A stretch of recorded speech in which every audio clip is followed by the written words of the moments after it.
Everyone, मैं रवि जोशी और आपका स्वागत है आरजे की पोइट्री में। आज की स्पेशल स्टोरी है अगले जन्म में।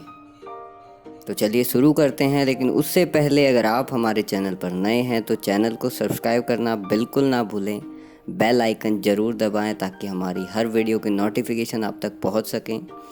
शुरू करते हैं कि एक सेठ जी थे, बड़े दयालु थे, धर्म कर्म में बहुत यकीन करते थे। उनके पास कोई भी व्यक्ति उधार मांगने आ जाता तो वो उसे कभी मना नहीं करते। वो मुनीम को बुलाते और जो उधार मांगने वाला होता उससे पूछते थे कि तुम उधार कब लौटाओगे, इस जन्म में या अगले जन्म में। जो लोग ईमानदार होते वो कहते इसी जन्म में, और जो लोग सातिर होते वो मन ही मन खुश होते कि अच्छा सेठ है, अगले जन्म में उधार वापसी की उम्मीद लगाए बैठा है। ऐसे लोग मुनीम से कहते कि वो अगले जन्म में लौटाएंगे। मुनीम कभी किसी से कुछ पूछता नहीं था, जो जिस जन्म की बात कह देता मुनीम लिख देता। एक दिन एक चोर सेठ के पास उधार मांगने पहुंचा। उसे पता था कि सेठ अगले जन्म तक के लिए पैसे उधार देता है। हालांकि उसका मकसद उधार लेने से ज़्यादा सेठ की तिजोरी को देखना भी था। चोर ने सेठ से कुछ पैसे उधार मांगे। सेठ ने मुनीम को बुलाकर उधार देने को कह दिया। मुनीम ने चोर से पूछा कि इस जन्म में लौटाओगे या अगले जन्म में। मुनीम ने तिजोरी खोलकर पैसे उसे दे दिए। चोर ने तिजोरी देख ली।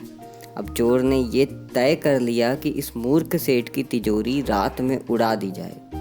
वो रात में सेठ के घर पहुंच गया और वो वहीं भैंसों के तबेले में छिपकर सेठ के सोने का इंतजार करने लगा। अचानक चोर ने सुना कि भैंसें आपस में बातें कर रही है। चोर भैंसों की भाषा को ठीक से समझ पा रहा था, तो एक भैंस ने दूसरी भैंस से पूछा कि तुम तो आज ही आई हो ना बहन।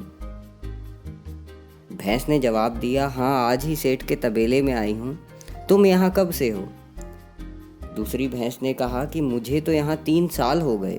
मैंने सेठ से उधार लिया था ये कहकर कि अगले जन्म में लौटाऊंगी।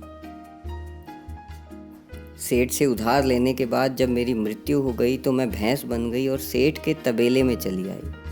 अब दूध देकर उसका कर्ज उतार रही हूँ। जब तक कर्ज की रकम पूरी नहीं हो जाएगी तब तक यहीं रहना होगा।